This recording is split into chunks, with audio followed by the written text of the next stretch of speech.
Folks, we live in a world today where faith is under constant pressure. Challenges are coming in on us from all sides. For families, churches, schools, the workplace, it seems overwhelming and we don't know what to do. Well, I've got some good news for you.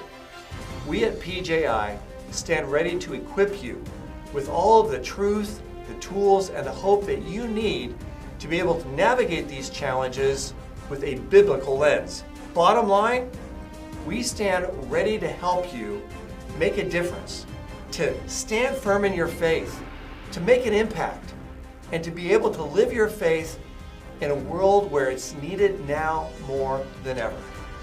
Let's run this race together.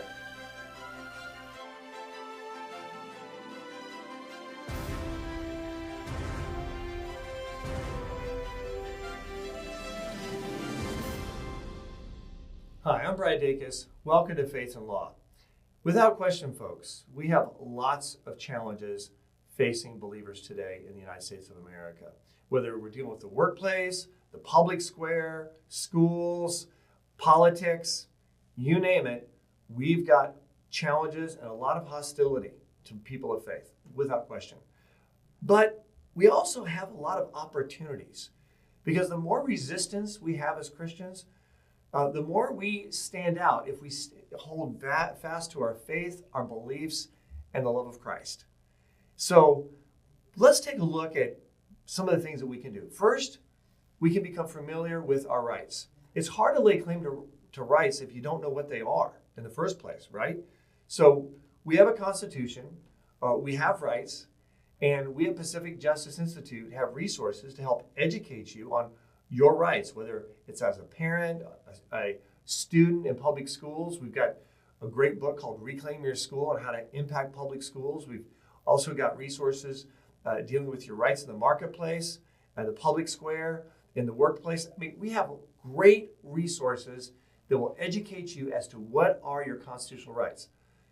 In addition to that, we can also share those rights with others. We can let them know about it. What breaks my heart so much is when I hear of someone whose rights were violated and their opportunities were lost because they didn't know what their rights were to be able to do what was on their heart to do or to convey. So get info more. It's okay. Start from the top. Start from the very top? Not the very top, but like Okay. get more. Okay, getcha.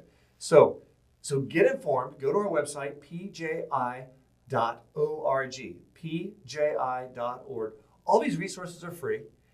And get these resources, get familiar with your rights, and pass that on to others so they can take advantage of it as well. And then I have the next point is, the next point now. Okay, but what are some specific things that you can do to have an impact specifically with public schools? First is you can attend school board meetings. You have a right to not just be able to attend a school board meeting, you have a right to actually approach the school board and have an opportunity to express, maybe it's just 1, 2, or 3 minutes or 5 minutes, depending on how much time they allot, but you have a right to make your case before the school board about any concerns that you have with the school board. Now, you just have to be careful not to be threatening. So you can't say, look, you school board members, if you don't do this, you're just begging, for a bullet in the chest. And I'm telling you, you got to be really careful not to be threatening. But the people we represent, our school board members, go backward or just like, but the parents we represent are parents who have the love of Christ. They also are frustrated and they express it and they're entitled to. Now, during this last administration, we had an FBI and a Department of Justice that we now know has actually targeted more than 24 parent situations who are expressing themselves at school board meetings and attempting to categorize them and investigate them as potential, quote unquote, domestic terrorists. That's right, domestic terrorists. Moms and dads who care about their kids. So that's being changed. We're going to have a new head of the FBI, a new head of the Department of Justice, a new Attorney General. I'm very optimistic that that pressure is going to go by the wayside, but we're still going to have hostile school boards out there doing evil, underhanded things to kids without parents knowing about it, and parents who do find out about it, who want to express their concerns, their anger, and their desire for change.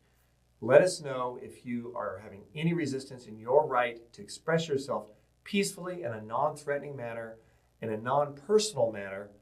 And I mean, don't get into the personal lives of individual school board members. Keep on topic, not threatening. We stand by, ready to help you. Now, in addition, something else you can do, by the way, is not just attend school board meetings, but actually run for school board. We at Pacific Justice Institute, working with churches in a recent election, we were able, through the churches, to recruit 44 moms and dads out there to run for school board. Guess what? Just over half, 23, won. And who did they defeat? They defeated the puppets of the teachers union. And so we now have these parents who are the true advocates for the kids, who actually care about the kids' education, not their financial and power interests. No, they care about the kids' education. They care about the welfare of the children. They love the kids. They are now filling those positions on school boards. Think about it. Now, my little caveat is this. If you're thinking about running for the school board, you need to understand first, you need to seek the Lord. Seek his direction. Seek his guidance. Don't just say, I'm fed up, I'm going to run for the school board, number one. Number two, get counsel. Maybe talk to your spouse or your pastor, some people around you, to see who are going to really be honest with you, to see whether or not they think that you have what it takes to survive on a school board. It doesn't just take having conviction and beliefs as a Christian, in a biblical worldview and a love for the kids. It also takes a temperament and a thickness of skin, so to speak. I've seen people get elected to school boards and they just totally collapse. They can't take the bombardment and all the evil actions by the other school board members that are puppets of the teachers union. So you want to make sure you've got the thick skin, you've got a strong spine, and you also, of course, have the conviction, and you want to have this solidified through prayer, seeking the Lord, but also the counsel of those around you who really know you, who really care about you. Now, if you get elected to a school board, we at PJI, we've got great model policies that you can recommend one by one with your school board to make a real difference. So this is an exciting opportunity. Collaborate with like-minded. But let's say you don't run for the school board. Something else you can do is you can collaborate with like-minded parents. Get involved. Maybe form a group, if you will, to work together. I've seen it before where a parent talks to a superintendent or a principal about a concern, and the principal or superintendent will say, oh, you're the only parent that's had a problem with this. In reality, we find out that's not the case, and that the principal or the superintendent, that they're lying, flat out lying. This happens. This is one of their ploys. So what you want to do is you want to find other parents with like mind and work with them. So you can't just be brushed aside like this by whether the principal, the teacher, or the superintendent. And also you want to have a positive attitude. Go in with a smile on your face when you're approaching something. Start off with the positive. Hey, I love this school. I know the teachers are working hard. I do just have a concern about X, Y, and Z I wanted to bring to your attention. And then end it with a positive, and then have it really clear with the principal or the teacher or the superintendent exactly what is the thing you want them to do and what is the time frame in which you expect them to do it or to get back with you about it. Make sure you don't just leave and they can just say, oh, I'm so glad they're done. So these are some helpful tools that you can utilize moving forward to make a real difference in our society today. We're having challenges. But with those challenges, God, by his grace, has given us incredible opportunities. Let's take advantage of them. Now, there's an organization called Child Evangelism Fellowship that does a fantastic job worldwide reaching out to children with the gospel. And they're doing an incredible work, particularly in public schools, public elementary schools. Well, to talk about this, we'd like to welcome now from CEF their outreach coordinator, Sharon. Welcome to the show. Sharon, tell me about your personal journey and how you ended up working for Child Evangelism Fellowship.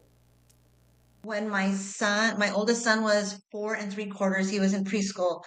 I was at church one Sunday at Calvary Chapel here in Santa Barbara, and there was a young woman there who was gonna give her testimony about sharing her faith with the Muslim women. And my mom happened to be with us there, so she wanted to go, and I said, "Sure, I'll go with you." So we went to that, listened to her testimony, and at the very end of that, this man gave a little speech about the Good News Club, the Child Evangelism Fellowship. And he was talking about how they were allowed to go into the public schools and share the gospel. And my mom and I both looked at each other and were like, what? Like, how could that be? Like, no way.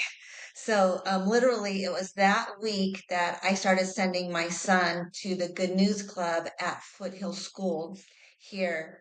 And then he was in kindergarten at that time. So he started attending the Good News Club there. And then I really wanted the Good News Club at his school. They didn't have one. So I remember asking about it. They're like, well, we don't have one there, but you can start one. And I'm like, oh, no, absolutely not. I can't direct the Good News Club. And so then he started attending another Good News Club. So I would pick him up from school, and then I would take him to this other Good News Club at Vieja Valley School.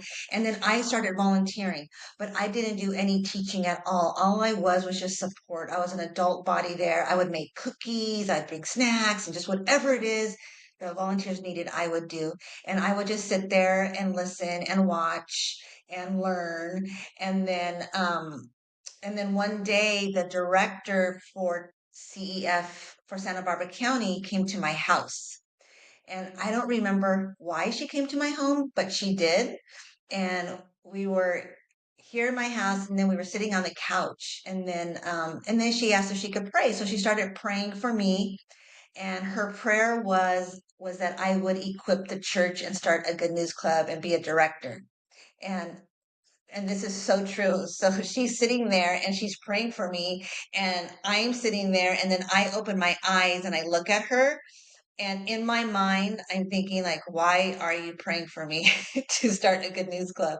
I'm like, I could never do that. It's like, I don't know the Bible well enough. I'm like, I was scared that, like, I was afraid that I was going to say something that wasn't true or right, and like lightning was going to come down and strike me. So I was like, there's just no way I could do that. Well, God had other plans, and then I started the Good News Club at my son's school, Roosevelt School. And it was hard at first. We weren't allowed on campus, so we would walk right down the street into this tiny little cottage, and we would meet in this little room. It was like a bedroom, and we had so many kids, and we would just meet in there, and we would learn the word, and we would play and do crafts. I understand recently there has been a school district that has prevented your clubs from going on their elementary school campuses. What happened? Okay, so the school board on back in October, they were going to pass an enrichment bundle, and the Santa Barbara Unified School District, they chose who they wanted to be in this enrichment bundle. Well, I wasn't notified, and I became aware of it literally that night. And so I jumped in my car right away, and I went over there and I spoke at the board meeting, and I'm like, why didn't you guys include us in this enrichment bundle?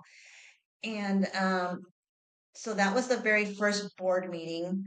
Then there was a second board meeting on November 12th, and they were going to that's when they passed this enrichment bundle. We were not included. I think there's 14 or 16 programs that they allowed and passed. We were not included in that. And at that board meeting, a lot of supporters were there in support of the Good News Club. And that board meeting got a little bit heated because the superintendent was saying things that were untrue, that they had contacted us and sent us letters and emails, which was not true. And I just had to speak up and let the board and them know that that's not true. I've done everything that I was supposed to do. I've been doing this for a very long time. I know exactly what we're supposed to do. They actually stopped the board meeting, and they pulled me out. They got really upset. They pulled me out and they spoke with me, and they were actually cordial, cordial. The board president was upset.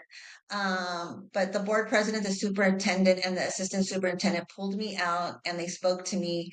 And I was just mentioning to them, like, I've done everything that I'm supposed to do. I said, you've ignored all my emails for the last 3 years. You never respond to me. My meetings have been canceled. Um, and I asked them, I said, why can't we be part of this enrichment bundle? I'm like, you're allowing certain programs in there that that have a religious affiliation. Or actually what I said is like, there's this one program that they're allowing, it's called Kind Mind, and it's steeped in Hinduism and Buddhism. And I said, I've done my research and I read about these things. They said, why won't you allow us to be part of the bundle? And the superintendent's response was, she goes, oh, she didn't know what to say. She's like, oh, that gets really complicated. I have to seek legal advice. So she did tell me that she did say that she did tell me, she goes, Sharon, I just want you to know right now you will not be allowed to be part of a bundle. Later on, I had a meeting with the assistant superintendent and principals and my board, and the assistant superintendent told me the same thing. She goes, you will not be part of the enrichment bundle because of the religious affiliation. Finally, tell us, how can churches, parents, and communities assist CEF in having access to public schools? Well, they can go to our website to learn more about us, cefsantabarbara.org, and we have everything online, so they can go to our website. And they can also support us by attending local school board meetings, sending emails and letters to superintendents, even letting their principals know at their school that they really want the Good News Club here and they support it, that they'd love to have one here. So, parents, the community, churches, if they could just voice their opinion to the school board and let them know, like, this is a good thing. The Good News Club is a wonderful organization. We need more of them and we support them 100%. So that would be really helpful. Sharon, thank you so much for being on Faith and Law with us today and for sharing those insights. Well, as you all know, we have a new presidential administration in place, but that doesn't mean that some of our same issues on a wide range of agendas are not still continuing as well. So one of the main issues that came up during the election time and that we have been working through as a nation is school choice and some of the indoctrination that we have seen going on in our public school systems specifically. Now, a lot of what is coming to light, thankfully, through parents, church members, and just concerned leaders in the community getting access to this curriculum, whether that was during 2020, the pandemic, when everyone was on Zoom and we could see what was being taught in the classroom, or through brave souls running for school board positions and gaining access that way. This remains an issue and an important one to talk about. It's still a problem in a number of public schools, and it's a good thing to continue our conversations on how do we move forward from here with a new presidential administration in place and new efforts afoot. What is going on with indoctrination? Well, we know, sadly, that a lot of the curriculum in the public school systems is still inappropriate for children, particularly young children. A number of these books that can be found in libraries in schools across the country talk about things that children should not have access to. And quite often parents aren't able to get access to what those materials are.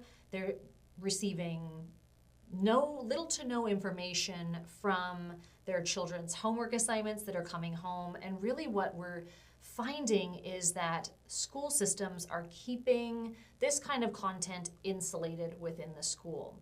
So what do we do about it? Well, as churches, as parents, as local communities, we've got to step up and continue to gain that access. A number of resources can be found on PJI's website to address this very thing and to tell you exactly how to run for school board and to find out what's really being taught in your child's school. So please visit pji.org for those amazing resources. They're so helpful and extremely clear and easy to follow. But we need to pray over this, and not just pray, come together as people of faith and as communities to continue to have good men and women run for school board seats. Once you're in there, you've got that access and you can see what's being taught in the classroom. We also need to insulate our students about what they're seeing, what kind of assignments they're being given, what kind of books are in their school libraries, and what to do if they see something that they think might be inappropriate.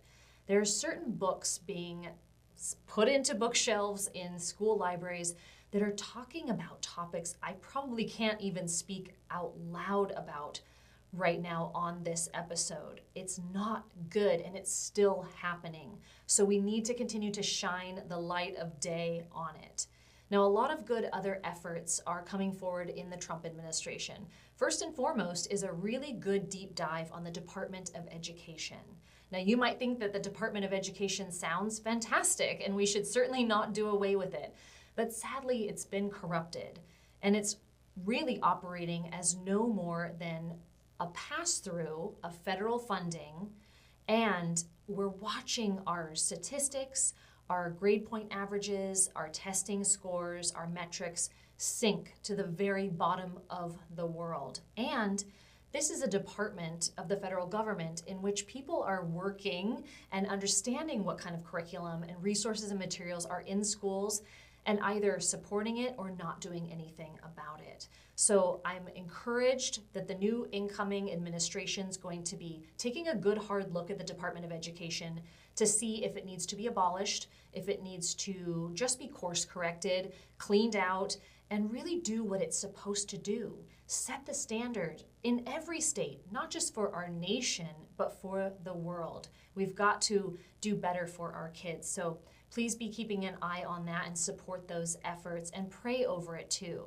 But additionally, we have got to continue to focus on getting this woke ideology out of our school systems, and that takes everyone. So Trump has just recently stated that he wants to give a school choice credit to families of up to $10,000 as of now. And that means that when we're typically paying taxes for our child's public school in our neighborhood, but we choose to take our child out of a public school system that's teaching gender ideology to 4, 5, and 6-year-olds, having inappropriate books in the library, talking about pronouns of a teacher or anything else that kids are not emotionally, physically, or mentally at an appropriate age to hear about. You can remove your child and have that tax credit available to you to then take them to a private or charter school or to homeschool. And there are great homeschool resources available, of course, at pji.org. But just doing some simple research, as many of us did during the pandemic, there are incredible curricula and really schedules out there available for anyone who's considering homeschooling. And I will tell you firsthand, when I'm on the Hill, when I'm in DC, and I'm working with legislators who are young and smart and sharp, I always ask them if they're homeschooled. And I will tell you, 10 out of 10 times, those ones that I ask will say, why, yes, I was homeschooled. You can see it, you can sense it. Those homeschooled kids are getting a tremendous, phenomenal education, and they're safe from hearing and seeing and experiencing things they shouldn't have to for a very long time. So there are a lot of good efforts afoot. Definitely check out all of these resources and guides and direction on pji.org.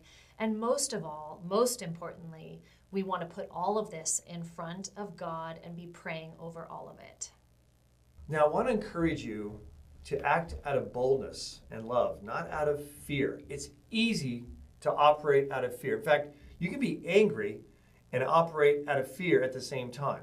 What does God's word say? It says in 2 Timothy chapter 1, verse 7, it says, "For God has not given us a spirit of fear, but of power and of love and of a sound mind."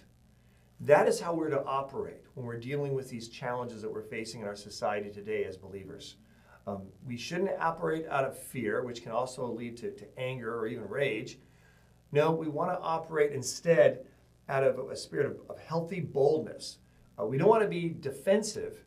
We want to be transformative. We're transformative by not operating out of fear, but operating out of what God's word says, which is out of out of power, which is relying on the Lord and His power and His strength, out of love. Our love? No, the love of Christ, knowing the grace that He's given us, and that the people we're dealing with are probably lost, they're probably blind, they need Jesus.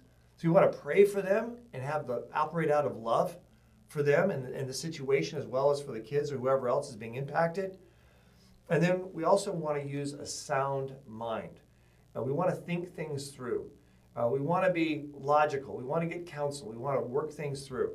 So 2 Timothy 1:7, for God has not given us a spirit of fear, but of power and of love and of a sound mind.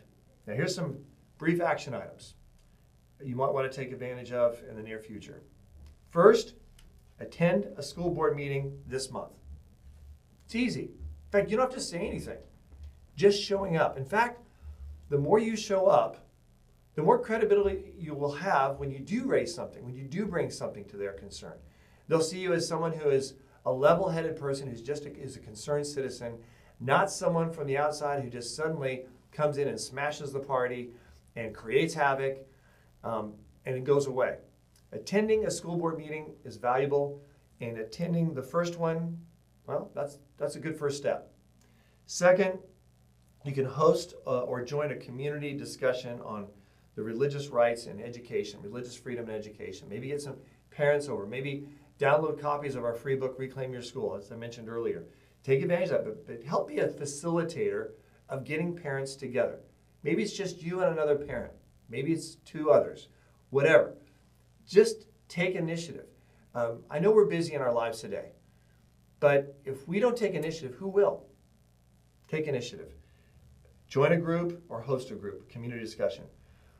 Number 3 is volunteer with or support organizations advancing faith in the public square. Pacific Justice Institute, that's what we're about. And we love it when people want to volunteer or they choose to support our ministry with a nonprofit tax-deductible donation on a one-time or even a monthly basis is even better. Whatever the case, get involved. Get involved. We at PJI, we have 252 cases right now as I speak in active litigation coast to coast. We have 36 offices, more than any other organization in the country, coast to coast. We do all our work without charge.